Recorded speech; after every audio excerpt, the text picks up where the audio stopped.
Welcome to Today Update. Please subscribe and check notification box to get all breaking news alert. When a gunman opened fire inside a Walmart in Thornton Wednesday night, shoppers screamed and ran for cover, and others pulled out their own handguns.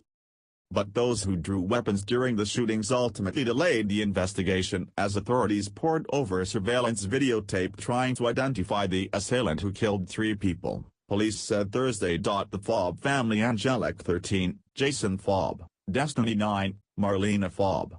Marlena Fobb is hugged by her daughter Destiny 9, as she tells her story of being in the checkout line with her husband Jason next to a man that was shot and killed in the shooting at Walmart in Thornton. "He saved my life," she said, talking of her husband. "If he hadn't have threw me to the ground, we were gone." Although authorities said a few individuals drew handguns, they posed no physical hazard to officers. But their presence absolutely slowed the process of determining who, and how many, suspects were involved in the shootings, said Thornton police spokesman Victor Avila. It took more than 5 hours to identify the suspect, 47-year-old Scott Ostrom, who was accused in the seemingly random shootings.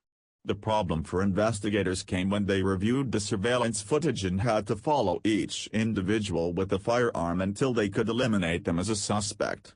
"Once the building was safe enough to get into it, we started reviewing that surveillance video as quickly as we could," Avila said. "That's when we started noticing that a number of individuals had pulled weapons. At that point, as soon as you see that, that's the one you try to trace through the store, only to maybe find out that's not him, and we're back to ground zero again, starting to look again. That's what led to the extended time." He would not elaborate on whether any individuals were detained or tested for gunshot residue, or if anyone other than the suspect had fired shots during the incident. Avila said it would be hard to quantify how much more quickly the investigation could have proceeded. "It was a very fluid situation, and we had to go with what was being presented at the time," he said. Darlene Jackson, a truck driver, said she was in the toy section of the store when she heard the gunshots. She later heard that people other than the shooter had guns, but they did not confront the killer. "Why wouldn't they draw their guns and shoot him?" she said. Jackson said she owns a gun but didn't have it with her at the time. She said she and her husband are going to a shooting range to practice firing the weapon.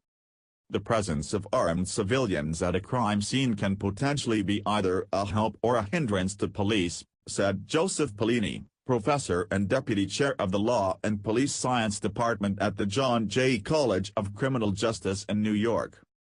"It can work both ways," said Polini, who also worked 30 years as a New York City cop. "In one, you have law-abiding citizens present at the scene of a shooting that could terminate it, assist in apprehending the individual.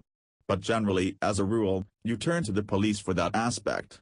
It's not common for civilians to do the job of police, and the fact that they carry firearms can very much complicate things. Firearms